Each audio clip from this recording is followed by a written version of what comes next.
This news alert brought to you by Casarina All Sports Club. All your entertainment under one roof. Good evening, I'm Ainsley Koch with your 9 local news update. Police are investigating the death of a 43-year-old woman in Bakewell over the weekend. Police were called to a residence on Connaught Court at around 6:30 on Saturday night following reports of an unconscious female.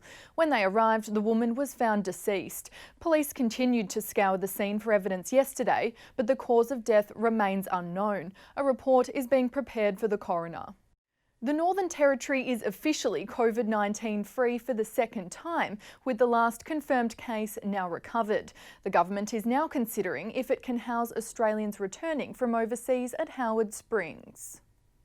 Ready to screen more than 1,000 visitors arriving at the Darwin International Airport today, the Border Control Unit has processed a total of 20,000 visitors to the capital since it took over from the AFP in August. We ask whether they've been into a hotspot in the last 14 days and all being well. If they answer, depending on how they answer on the form, depends on whether they actually enter directly into the Northern Territory or whether they actually do go into supervised mandatory quarantine at Howard Springs.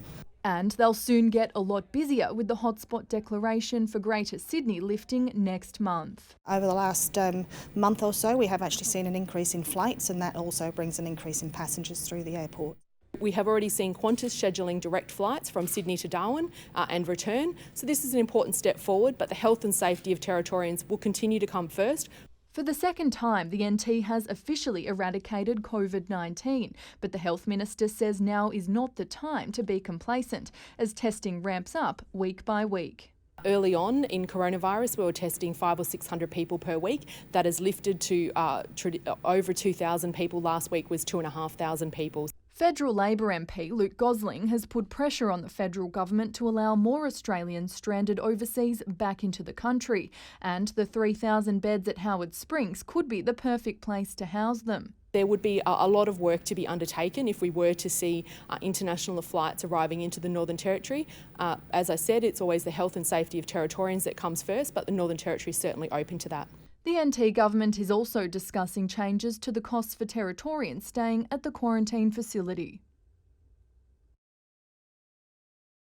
Restrictions on the sale of takeaway alcohol are being extended in the Greater Darwin region from today, following a decision from the Director of Liquor Licensing. The restrictions mean customers are still required to show a form of ID that proves they are residing in a lawful place of residence. Police and licensing have worked together and that they have seen an increase in alcohol-related harm, particularly they believe from secondary supply, and so these additional powers have been put in place independently of government. The 7-day extension may be extended following a review.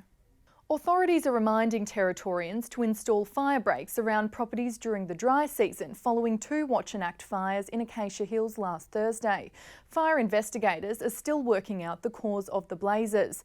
A total fire ban remains in place for the Darwin and Adelaide River fire forecast areas until midnight tonight. Thank you for joining us. We'll have more news shortly. To stay up to date, follow 9 News Darwin on Facebook and 9news.com.au.